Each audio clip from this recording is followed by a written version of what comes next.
Welcome, everyone. My name is Eric Pennington, and welcome to the Spirit of EQ podcast. Today's episode is all around better decision making.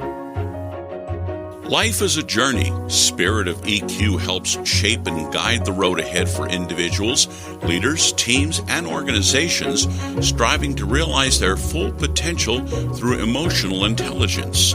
Spirit of EQ is a coaching and consulting company that assists individuals and businesses to reach their full potential by developing emotional intelligence.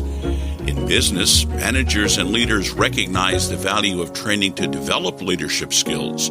What they may not realize is that those skills are far more effective when they pay attention to not only performance, but also to people.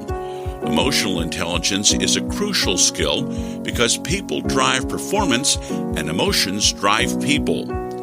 After this podcast, listen for a special opportunity to learn more. Joining me as usual is Jeff East with the Spirit of EQ. Hi, Jeff. Hello, Eric. And I guess we're going to do it a little bit differently. Eric is going to be the one getting the questions. I'm going to get grilled, and I'm ready, I think. So decision making, that sounds horrible. Because who likes to have to make decisions? Oh, that's really good, Jeff. However, and I learned this from you in a real distinct way when we were doing a EQ cafe, is that we make almost like 1,000 or more decisions every single day. Mm-hmm, exactly. Whether we're conscious of it or not, right? Yeah. Well, what's fascinating to me about the idea of that is that, no, I don't expect that starting tomorrow, I'm going to keep track of every single decision I make. Every right turn, every left turn, every turning of the ignition key, what have you. But I do believe it, as we look in this new year, is that it might be a good idea for our audience. I was thinking as a subject is talk about how can we get better at making those key decisions. Exactly. Right? Okay. And what are some of the steps that we can take in order to do that? Within Spirit of EQ, I've kind of used my definition, if you will, and this was great because Lynette and I, who's also a part of Spirit of EQ and 6 Seconds, she asked me the question, well, how would you define it if somebody asked you just in random, how do you define emotional intelligence? And the best definition I could come up with is that it's managing my thoughts and my emotions to make better decisions. Because I know if I make better decisions, I'm going to have better results, better relationships, fill in the blank and fill in the blank. Exactly. What kind of a decision would you be talking about? You know, there's the decisions of, like you mentioned, you know, you're driving your car and you see a yellow light. You have to make a decision. Do I hit the accelerator? Mm-hmm. Do I hit the brakes? Or, you know, whatever, you know, do you look around? Okay, there's no cop. I'm just going to go on through. So you make decisions like that, and those are almost done automatically. Mm-hmm. So what kind of decisions are you talking about? Specifically, I'm referring to the ones that more than likely you've got a little bit of time to process and reflect on. Again, as we're in the new year, obviously the New Year's resolutions are now in full swing. Those are the kind of decisions I'm thinking about. What is it that you want for 2019? And whether it's in a specific area of your health or a career or family or what have you. And kind of evaluating, okay, how am I making that decision as far as, number one, is this really even something that's important to me, right? Mm-hmm. Or how am I going to practically do the things that I need to do in order to hit that goal? Those are the kind of decision I'm speaking to here. I realize that everybody's going to be in different places as far as how they came to that. Because, for example, I know with New Year's resolutions, and you can look, the statistics probably bear this out, a lot of times it's rooted around weight loss. Mm-hmm. You know, people eat like crazy during the holidays and they want to lose 20 pounds. So regardless of what that is, I'm kind of speaking to that idea. You know, what are you going to do with those big things, those things that you really want to accomplish in the year that are not those quick decisions that are made, yellow light, green light, that kind of thing. Okay. What are some steps that you might use when you're using EQ to make a better decision? What is your process? First, I would say, and Jeff, I know we have some people potentially out there in the audience at a disadvantage because our work is around EQ. So we've taken the assessments, we've got that documentation, we've got that data, right? That really informs us. I'm unabashed in saying if you're out there, I highly recommend that you get with us to do some of our assessments because it is very informative data for yourself. But for me, it really it doesn't necessarily start there, but one of the tools that I use is looking at the results of my assessments and the debriefs that I've had to kind of understand, okay, where am I at? And how are things, we've talked about it before in previous episodes. Just an example is the recognizing patterns. Okay. And that follows under, and I don't want to get too far into our lingo, but the know yourself quadrant, right? Where you begin to understand, okay, what do I do when I'm in this situation? Where do I go when I'm doing this? And how does this typically play out? What kind of decision do I want to make in light of this circumstance or whatnot? So I basically recommend that you're taking the data that you have, and even if you haven't gone through assessments, everybody has some data. Okay, what's important to you? You know, that's really kind of basic 101 stuff, right? Exactly. What's most important to you? Is it family? Is it God? Is it career? Is it money? Is it friends? Whatever that is, then begin to think about, well, how do I want to get better? What is it that I want to get better at? Do I want to be a better friend, a better husband, a better wife, or do I want to be a better salesman or whatever it may be? So you're thinking about what result do I want? Yeah, exactly. What's your outcome? You know, that kind of deal. Emotional intelligence, if my definition can be considered as a check mark of, yeah, that's a good way of putting it, or that's a good description of it. Think about it in those terms. What are my thoughts and what are my emotions, and managing them together to make a better decision. And someone could say, well, wait a minute, Eric, do you mean I sit in a room and wait for my thoughts and my emotions to throw up something to me and then I react? Well, no, it's not that. But quite frankly, we do realize that when you think about family, when you think about career, when you think about your physical health and maybe the weight loss, there's something that happens that's triggered in there. So imagine, for example, weight loss. Not everyone may go this route, but my gut is that a number of people do. Their thought is, I need to lose the weight. Maybe the emotion is, I feel bad because I let myself go last year and I really didn't exercise and I didn't eat right. And how could I do that? Right. To me, the management of it is, okay, wait a minute. Okay. The thought, the emotion, what really happened? Am I really that bad? Maybe I should apply some self-empathy. Maybe then I go, okay, well then the thought is there is something I can do. And I'm not going to let myself run away with all these negative thoughts and emotions that just basically maybe would even get me to the place to say, I'll never be able to do it, so I'm not even going to try. Okay. You made me think of something kind of opposite. Are you familiar with the term the puppy dog sale or the puppy dog closing? No. It's something I heard about pet shops. If a family would come in and the kids wanted to get a puppy dog, they would let the puppy dog go home with them for the night. Oh my. Okay. So now who's emotionally involved in this? Yeah. Okay. And I've also heard, I'm not saying any car salesman out there that I'm picking on you, but that is a practice that car salesmen use. They'll let you take the car home for the night. And now you're emotionally attached to something. How do you get past that when something, and it could be your boss, really needs you to take this new position. And so they give you all the positives and you feel really good about it. And now they've kind of hijacked the emotion part of you. Right. What do you do with that? In every thought and every emotion, I think we need to play the role of detective. Okay. To ask ourselves those probing questions like, is this true? Mm-hmm. Is this for real? What decision, if I make this decision, I need to play that out over time. What does it look like if I keep this puppy? Am I prepared? Is our family prepared to take care of a puppy? How old are my kids? And that really does come down to slowing down and just consciously saying, time out. I do realize that the pet stores, the car dealerships are counting on you not doing that. Exactly. Right? Wasn't a dog, but it was a car in our case. Okay. All right. And we've all been there. Yes. There's no doubt about that.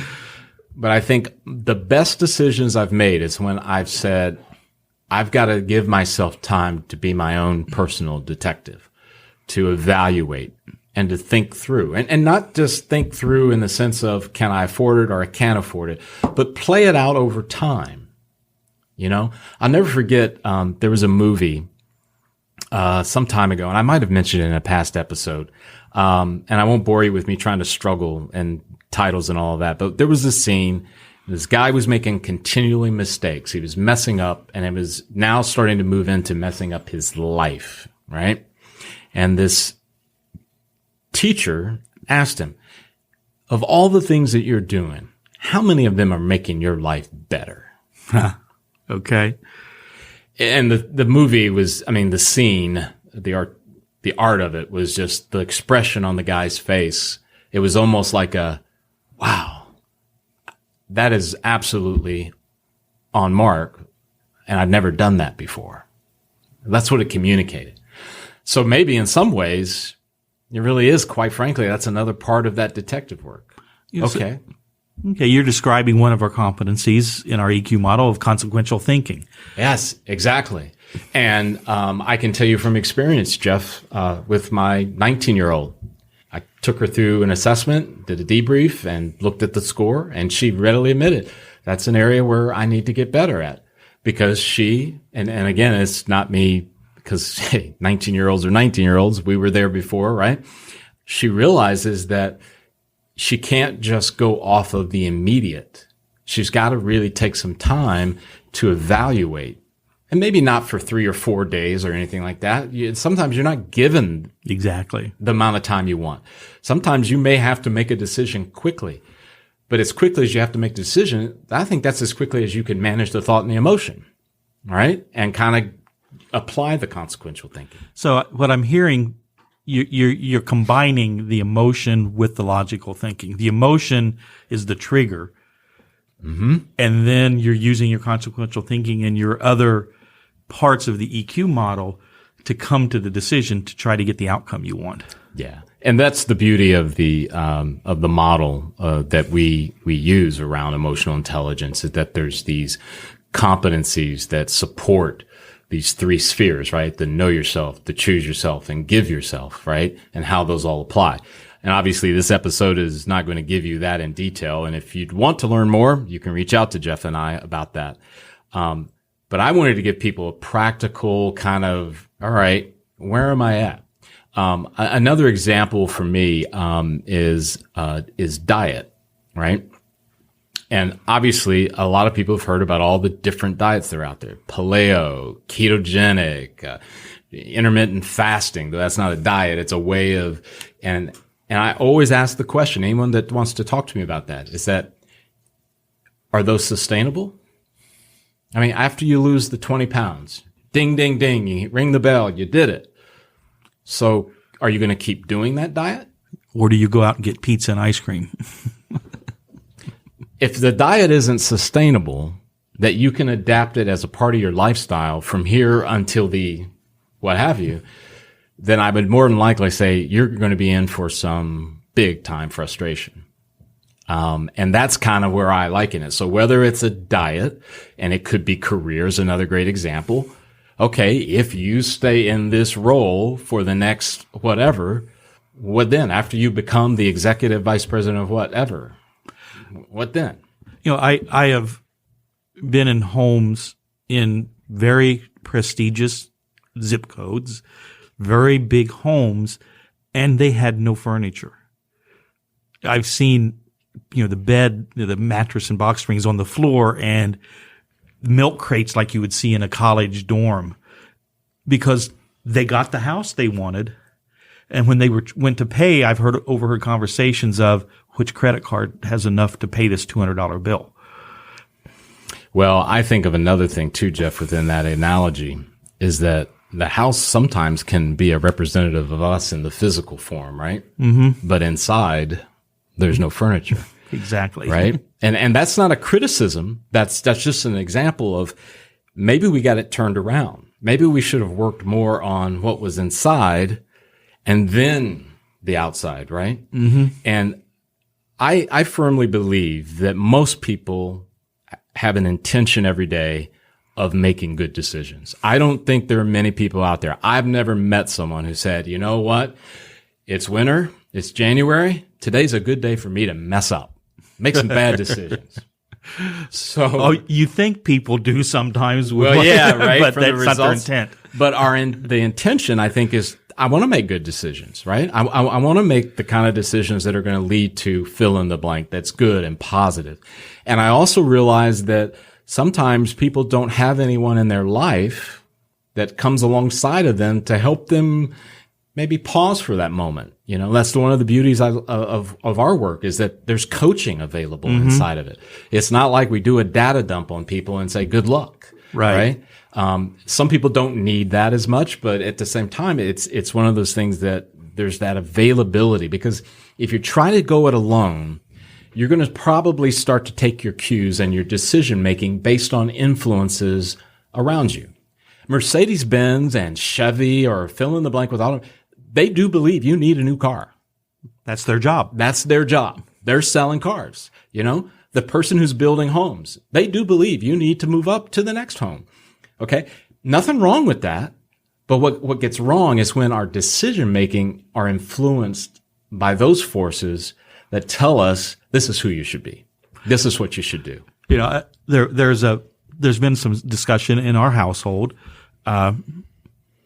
We have 6 months to go pay off the mortgage on our condo. And we've been talking about, okay, we could take some equity out and do this, that, or the other thing. But we've been looking forward, and what we're focusing on is July 1st, we don't have a mortgage payment anymore. Ah, awesome. So we have really struggled with that because it would be easy to go to the bank, but we've decided no, we're not. And Jeff, you use that. That's a really good example of the reality is that we're always going to have advertising. We're always going to have, quote, temptations. Quicken loans. All right. I mean, you fill in the blank that are always going to be pulling at us. And even our own desires. I would really love that, or I would really love this. And all I'm saying is don't be freaked or spooked by advertising or messages or whatever. Just purposely stop. Again, manage the thought, manage the emotion, then make the decision. And they're making it so easy. You can get on a website at midnight and do that now. Yeah. So it's so easy to fall into that. So with all we've talked about, Eric, what is one small step or something that somebody can start doing to make better decisions? Okay. That's a great question, Jeff. And in the end, what we're talking about is big, but it is accomplished by small. Okay. It's a series of small decisions, a small practice, right? And I think we've alluded to it in past episodes and maybe even here today, this idea of practice. You know, if we were playing professional sports or even amateur sports, we wouldn't think for a minute of going out and playing a competitive game without some practice. Okay? But ironically, when it comes to the game of life, most people don't practice. So the small step that I would recommend is that you begin a habit of practice. What does that look like? Okay, I alluded to earlier. Okay, take some time. Manage the thought, manage the emotion. Okay, I'm going to relook at my New Year's resolutions, and I'm going to spend 10 minutes and evaluate things from that perspective. Or I'm going to add in that, is this goal going to make my life better? Okay. And then what you do is the next day, beginning of the day, I'm going to spend 5 minutes looking at these particular things, and I'm going to do that exercise. Because if you just listen to this podcast, okay, Or if you read a book or an article, a blog post, and then walk away, I'm sorry, I got to tell you, your failure rate's going to be really high. All you have is more information. That's all it is. It's just more data. It's just more data that fills your head and then is crowded out by something else later. So again, I think one real key small step is embrace the idea of practice. And if you need to, re-listen to this podcast, but certainly think about that sports analogy, right? Because I believe it applies to all kinds of areas. But no team would ever think about going out and playing a game without practice. Exactly. Even the most elite practice. They practice more than probably anyone else. And you are totally on mark on that one, Jeff. Musicians are the same way. Artists are the same way. Authors are the same way.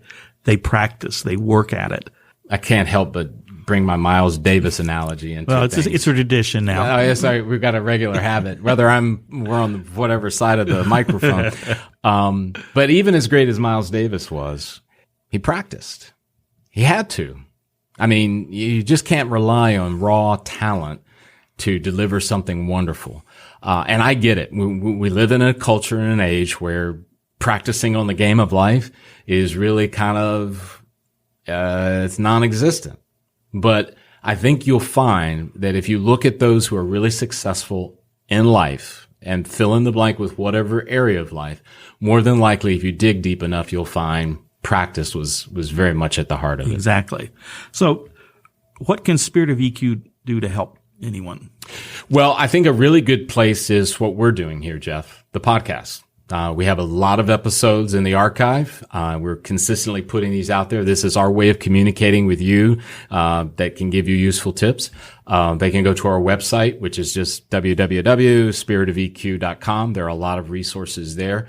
I'm a really hands-on, touch and feel type of person. So reach out to us directly. I mean, Eric at Spirit of EQ, Jeff at Spirit of EQ, send us a note. Say, hey, I'm wondering about this on your podcast episode about X. Did you mean Y? And obviously, if you are in a position and you want to go further and deeper, is go with us on the journey and go through an engagement, learn from us, and in the sense of taking an assessment or bringing your team at work and having them go through the process so they can be better at decision making.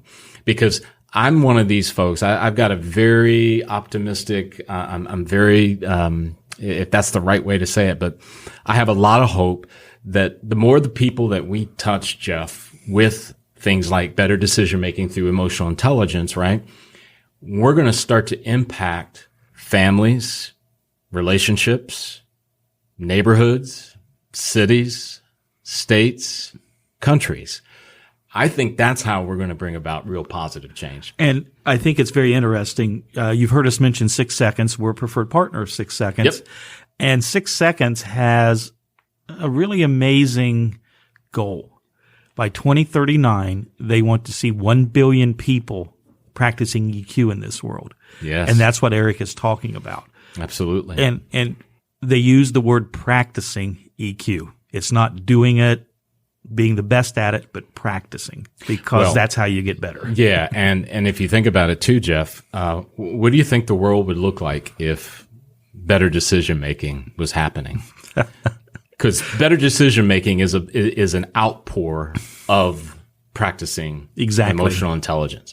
So in my mind, wow. I think about my own life. I think about my relationship with my kids, with my wife, my work, my entrepreneur pursuits, my neighborhood, my church, and all those things. And I'm thinking of the times that I'm asked to make the better decisions I make, the better results I'm going to get. And it applies in all of these areas. So yeah, that's the long way around to say, get in contact with us. That's the best way. Well, thank you, Eric, and thank you everyone for listening. Thanks for subscribing and listening to the Spirit of EQ podcast with Jeff East and Eric Pennington. Spirit of EQ is a preferred partner of 6 Seconds, the Emotional Intelligence Network. 6 Seconds is a nonprofit organization researching what works in emotional intelligence.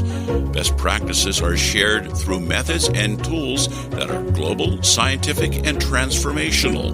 To find out more about Spirit of EQ or to request a speaker, go to spiritofeq.com. Our contact information is in the podcast show notes as well.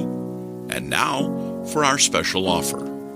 Hi, this is Jeff again. I just want to let everybody know that if you have any questions or want more information about anything we've talked about, just send me a quick email. And my email is jeff@spiritofeq.com, and I'll get right back with you. Thanks.